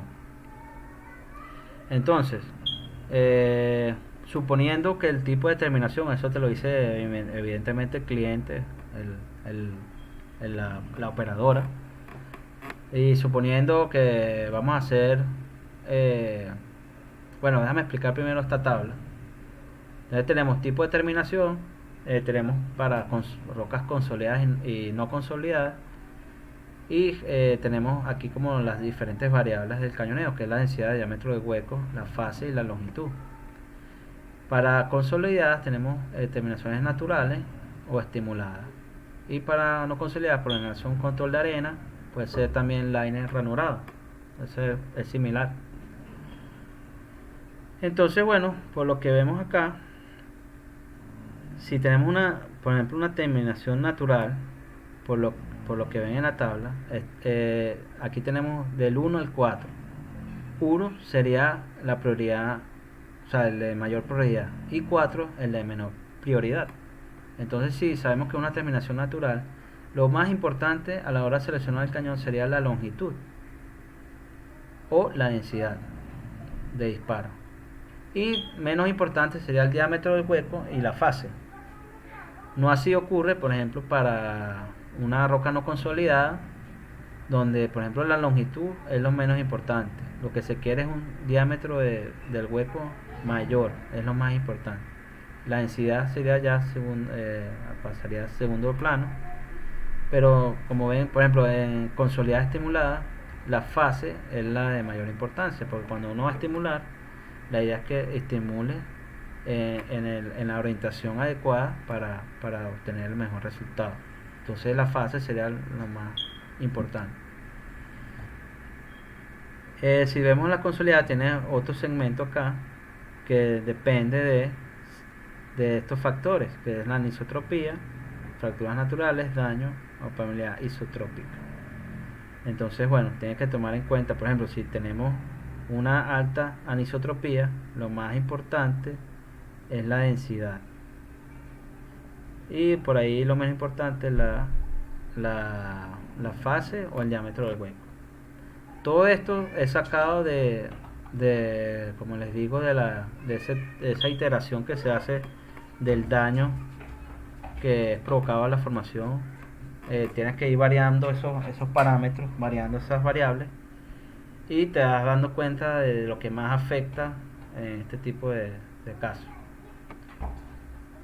Entonces, bueno, una vez que tengas todo se quiere seleccionado, tu densidad de disparo, fase, longitud de perforación, tipo de determinación usar. Entonces, por ejemplo, si les pongo un ejemplo que estamos usando de ángulo de 60 grados, densidad de disparo 6 tiros pies, longitud de perforación de unos, creo que el cálculo da como 9 pulgadas. Entonces, el tipo de determinación que es esta, que es consolidada. Entonces, lo más importante que voy a seleccionar aquí sería la longitud y la densidad. Entonces, si me voy acá, yo seleccionaría este cañón, por ejemplo, un cañón de 4,5. A ver, ajá, 4,5. Seleccionaré un cañón de 4,5, 6 tiros pies, con cargas RDX. De todas maneras, más adelante tengo un ejemplo donde se muestra de mejor manera. Sí, en este caso seleccionaría este de 12 tiros pie. Ves que este sería 12 tiros pies, y este es de alta penetración, super deep penetration, que la penetración en tabla o en concreto sería 32.86 según API, la referencia API. Fíjate que el mayor penetración tiene. Entonces yo le seleccionaría este cañón con estas cargas, las cargas SDP 3125, 4111 tal. Y bueno, aquí hice 12 tiros pie, pero fácilmente cuando tú armas el cañón pones una bala así, una no, una así, y te quedaría de 6 tiros pie.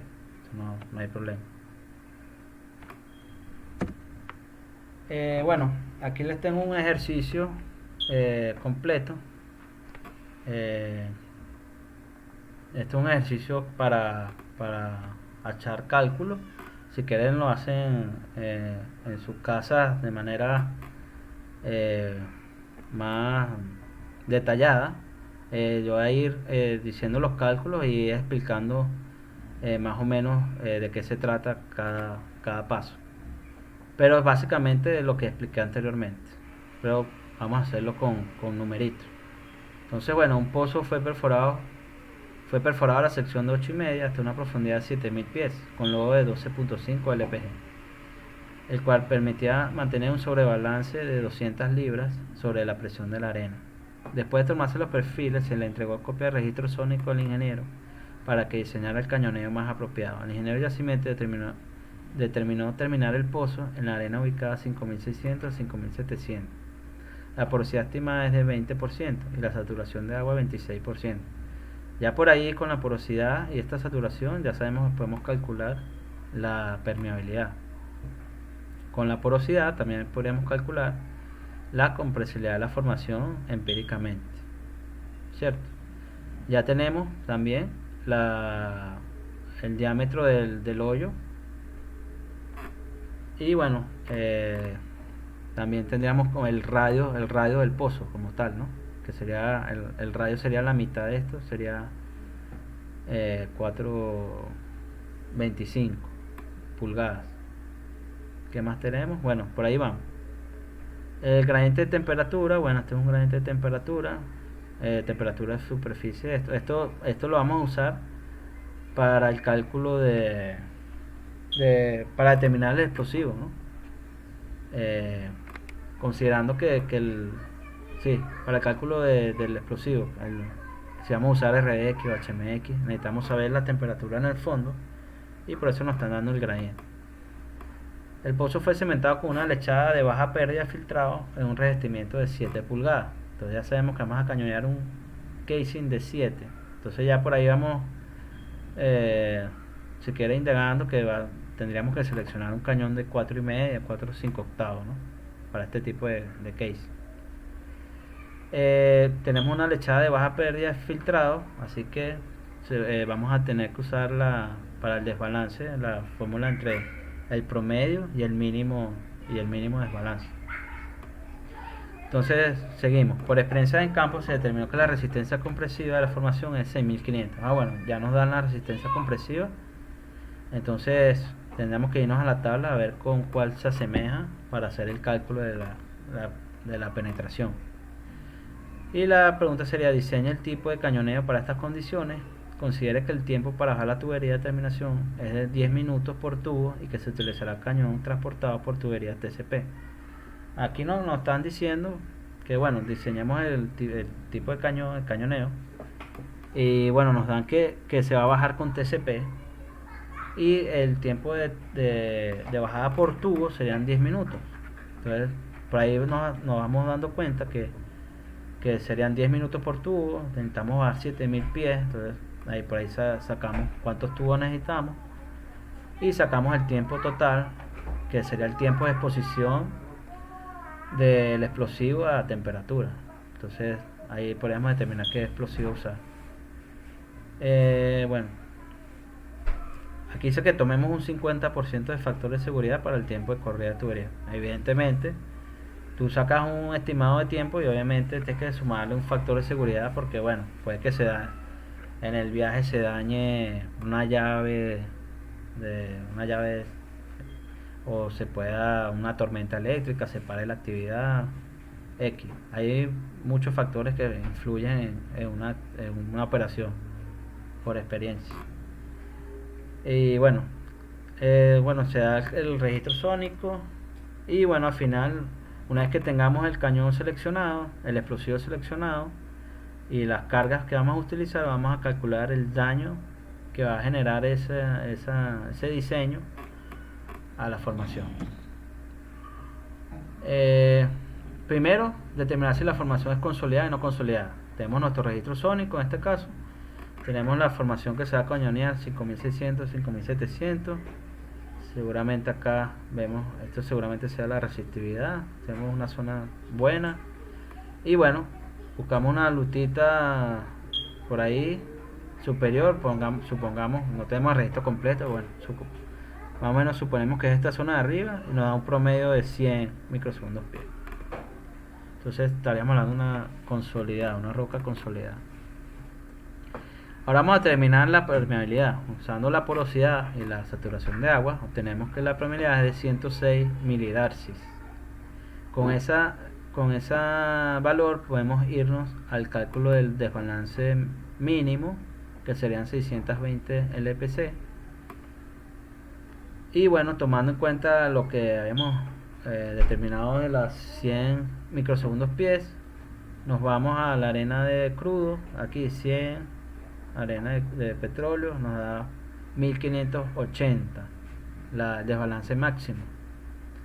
Entonces, como habíamos leído que era de bajo filtrado la lechada de cemento, entonces el cálculo sería utilizando el promedio y el desbalance mínimo. Entonces nos da al final del cálculo nos da un desbalance ideal de 861 LPC. Eso es lo que requerimos, 861 LPC. Y lo que tenemos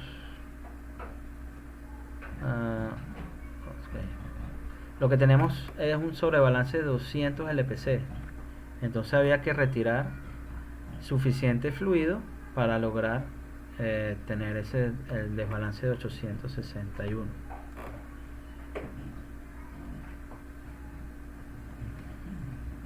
Continuando, bueno, hacemos el cálculo de la longitud de penetración, en la formación. Habíamos hablado que si nos vamos acá a la tabla, la resistencia compresiva de la formación era de 6500 PSI. Es una roca consolidada, lo cual se asemeja a esta arenisca Berea, que es de 7000 libras. Y bueno, esta es la que vamos a usar de referencia para el cálculo. Entonces ponemos acá 9.21, que es la penetración. C1 sería 7000 libras por pulgada cuadrada, y C2 sería 6500, es la de la formación objetivo. Y eso nos da una longitud de penetración de 2.26 pies. Eso equivale a 9.61 pulgadas. Bueno, entonces ya teniendo esta longitud de penetración, nos podemos ir a esta gráfica y obtenemos, con una razón de productividad de 1, obtenemos previamente tenemos una selección de un cañón de 180 fases con 2 tiros pie. Como es una terminación natural, como dice el problema, entonces tendríamos finalmente el cañón a utilizar sería de 6 tiros por pie con un ángulo de fase de 60 grados. Una vez que tenemos ya tenemos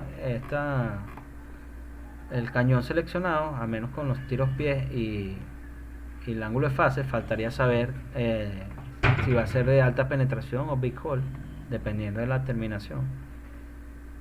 Bueno, pero ahorita vamos a determinar el explosivo a utilizar. El explosivo a utilizar, vamos tomando en cuenta el gradiente de pozo, de temperatura y la temperatura en la superficie, hacemos un cálculo sencillo para determinar la temperatura a la profundidad del cañoneo.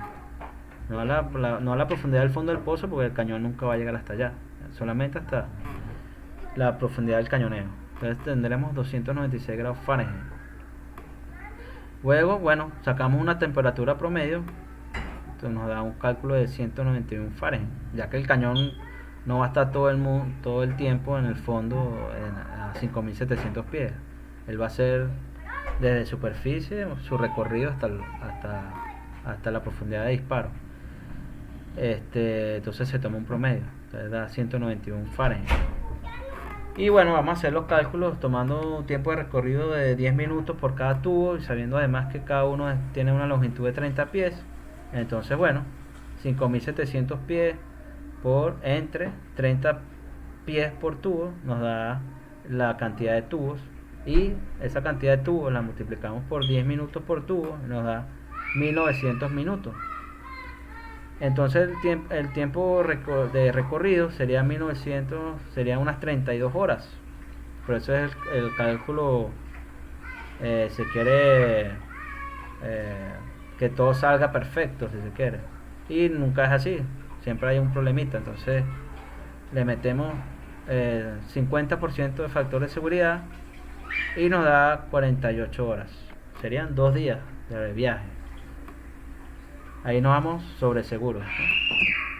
Entonces, tomando en cuenta 58 horas, digo 48 horas de tiempo de recorrido y la temperatura del pozo por ahí 200 Fahrenheit alrededor, nos vamos y nos da que el explosivo que podemos usar es el RDX.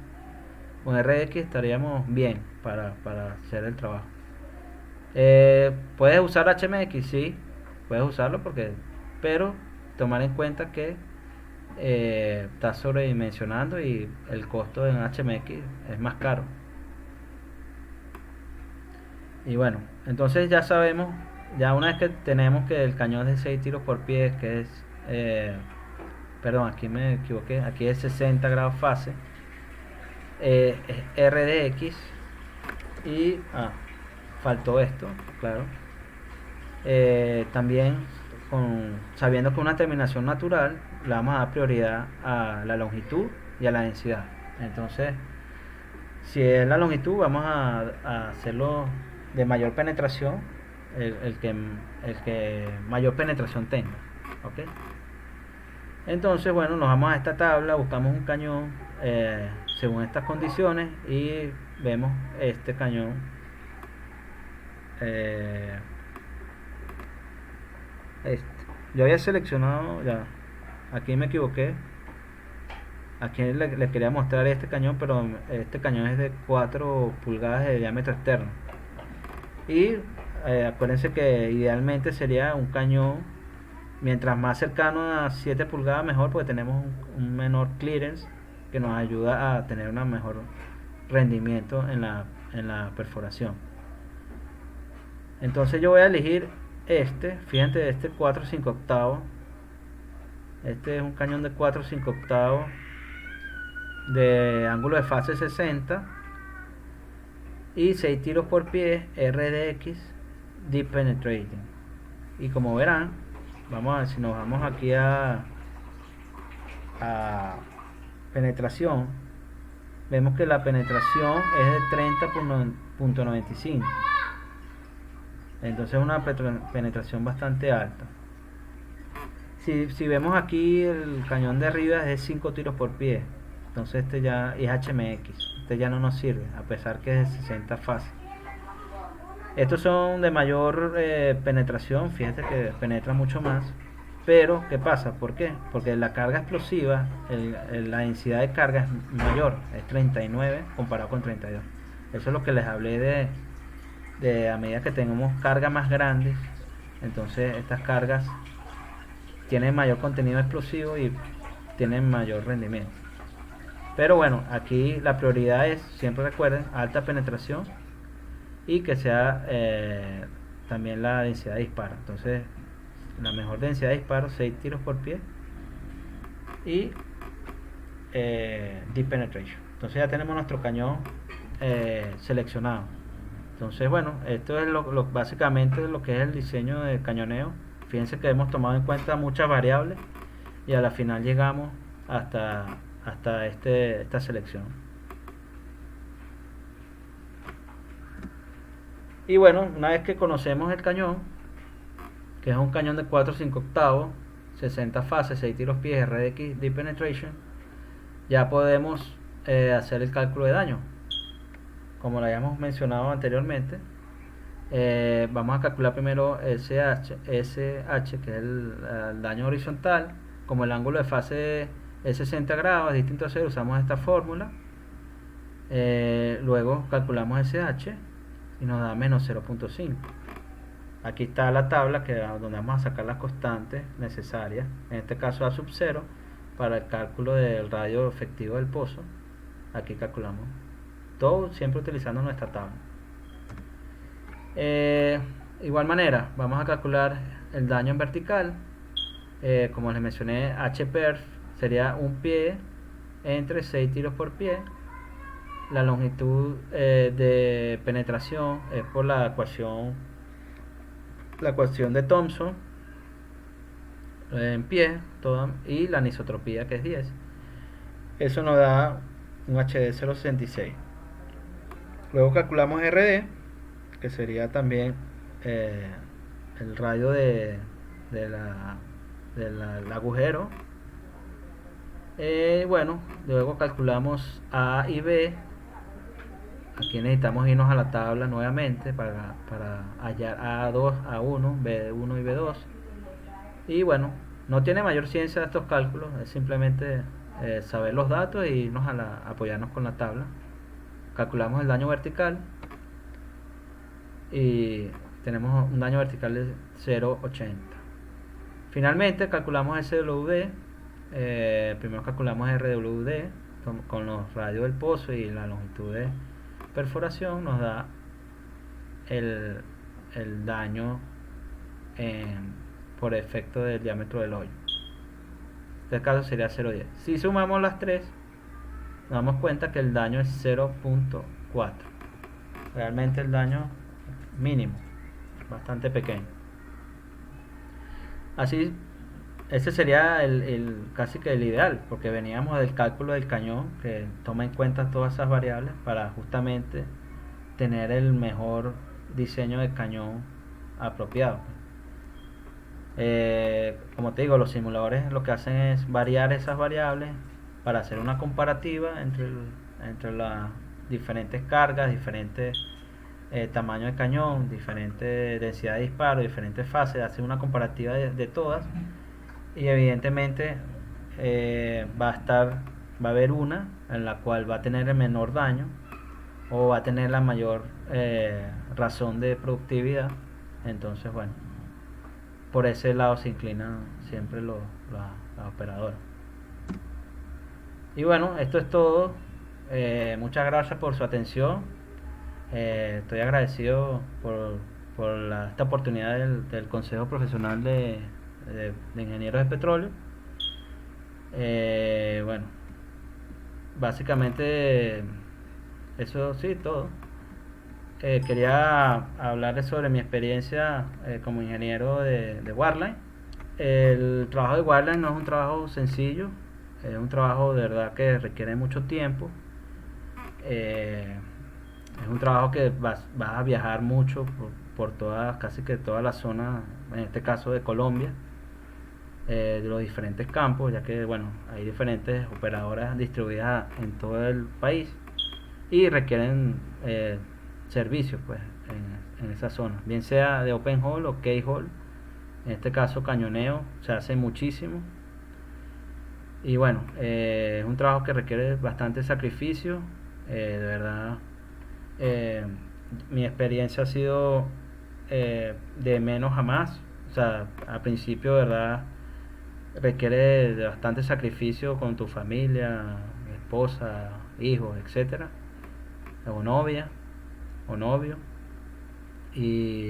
Pero después vas adquiriendo conocimiento, vas entusiasmándote un poco más y te va gustando. O sea, a los que les gusta el trabajar en el campo, que no es un trabajo estrictamente lo mismo todos los días. Aquí vas a hacer cosas distintas porque cada pozo es distinto, cada servicio va a ser diferente y las personas con quien tratas son diferentes todos los días. Entonces eso es lo que lo hace más atractivo. Sí te recomiendo que si no te gusta trabajar en el campo, Wireline no sería ideal para ti, ya que bueno, eh, como te digo, no es tan fácil como a veces se ven las fotos en los videos. Más bien aquí en Colombia me parece excelente que el trato que se le da al personal, tienen su casino, sus dormitorios, en verdad se le da un trato genial. Pero por experiencia en Venezuela, que donde trabajé y trabajé también en México, no es así, es completamente diferente. A veces pasas noche o almuerzo sin comer, a veces duermes en una silla o duermes en el piso, porque simplemente son locaciones donde no hay el hospedaje o el casino para la gente. Tienes que buscar dónde comer, mandar a comprar comida. O sea, es todo un tema. Aquí, de verdad, es más tranquilo. Eh, y bueno, la invitación es que sigan eh, eh, apoyando a este tipo de iniciativas y bueno, muchos saludos y me despido.